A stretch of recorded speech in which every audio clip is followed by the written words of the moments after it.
Bonjour Émile Notari, vous êtes responsable du financement et de la transition écologique au sein du réseau Action Climat. Et cette semaine, vous apparaissez dans notre journal Réforme au sein des pages débat sur le thème de l'économie peut-elle sauver le climat. Vous y pointez du doigt les limites des taxes carbone et vous prenez l'exemple des gilets jaunes. Est-ce que vous pouvez nous en dire un peu plus?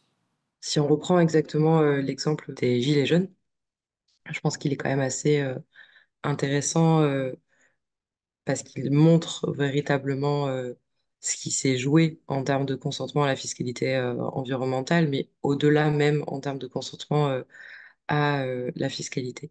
En fait, la crise des Gilets jaunes a vraiment intégré et cristallisé, je pense, toutes les différentes facettes et interrogations autour de la fiscalité environnementale et ces interstices un peu brûlantes de questions politiques entre lutte contre le dérèglement climatique et justice sociale, sachant que l'un ne peut pas aller sans l'autre. D'ailleurs, c'est toute la richesse de notre réseau de justement pouvoir avoir ces différents points de vue. Donc, si on reprend l'objectif même normalement de la fiscalité environnementale, c'est quand même une fiscalité sur les pollutions, donc donner un signal prix qui soit fort. Donc en clair, on va rendre beaucoup plus cher les énergies qui sont polluantes pour pouvoir rendre préférable et plus rentable la réduction et la consommation de différentes sources d'énergie en rendant des alternatives plus compétitives. Donc en fait, cette fiscalité, elle est pensée dans un but normalement à inciter un changement.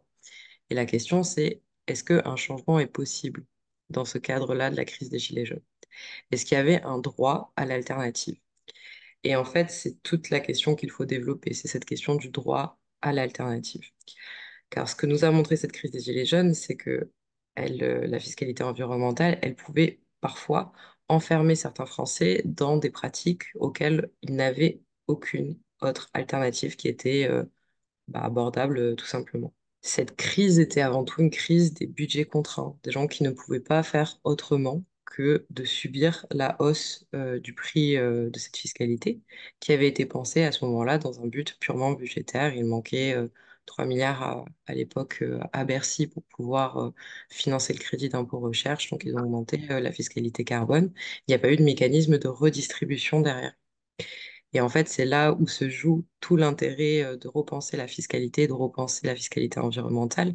C'est de la penser comme étant un outil, un levier pour pouvoir atteindre la neutralité carbone, un des leviers, un des outils qu'on peut utiliser, et non la penser purement et simplement comme étant dans un but purement budgétaire où l'État a besoin de générer des profits pour pouvoir financer telle et telle politique publique. Et du coup, cette crise des Gilets jaunes a quand même mis en avant ce besoin d'avoir des politiques publiques qui non seulement concourent à cet objectif de atteinte de la neutralité carbone et de lutte contre le dérèglement climatique, mais aussi de justice sociale pour qu'elle soit acceptée. Et c'est là où la plupart des associations environnementales s'étaient plutôt désolidarisées au moment de la taxe carbone. C'était parce que la taxe carbone, comme elle était proposée par les associations environnementales, c'était une taxe qui visait à être redistribuée pour les ménages les plus précaires, redistribuée pour les ménages modestes, les ménages aussi qui vivent dans des enfin, loin d'agglomérations, qui sont dépendants de la voiture et qui n'ont pas d'autre alternative. Et donc, tout le but de la fiscalité environnementale, si elle est véritablement comportementale, c'est bien d'augmenter un prix sur des activités polluantes quand un choix est possible. Qu'est-ce que vous appelez la fiscalité comportementale? C'est l'idée d'avoir une fiscalité qui sorte d'un point de vue purement budgétaire. Donc, l'État a la fiscalité, elle est là parce que l'État a besoin d'argent pour pouvoir fonctionner. Et en fait, la fiscalité plus comportementale, c'est une idée de changer les comportements par un signal prix. par, euh, du coup rendre plus cher telle ou telle activité. Et c'est pour ça que c'est assez intéressant en termes de la question environnementale, de savoir du coup dans quel but on recherche derrière. Est-ce qu'on recherche une fiscalité qui a tout simplement pour but d'augmenter les ressources de l'État ou est-ce qu'on a une fiscalité qui a pour but de changer des comportements, d'accompagner les comportements et d'adapter la manière dont la société fonctionne et les solutions qu'on peut avoir vers des solutions moins polluantes. Et donc, dans la crise des Gilets jaunes, ce qui s'était passé, c'était qu'en fait, il n'y avait pas eu de mécanisme de redistribution.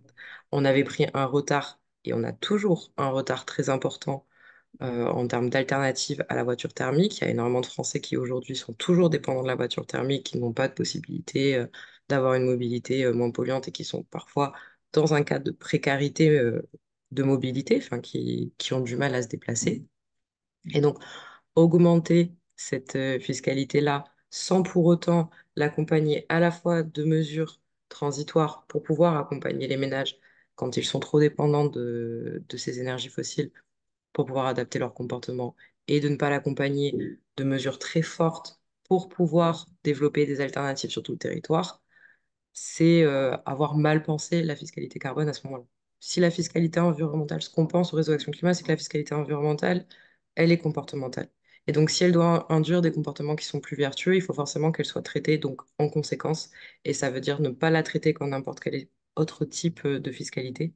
Et donc, forcément, il nous faut un accompagnement et des mesures d'accélération de la transition à côté pour avoir des mesures à la fois d'accompagnement, des mesures transitoires, mais aussi des mesures pérennes. Parce que pour pouvoir avoir une fiscalité environnementale qui soit en corrélation avec nos objectifs, il faut avant tout qu'on ait des solutions pour pouvoir adapter nos comportements. Merci beaucoup, Émilie Notari. Merci beaucoup.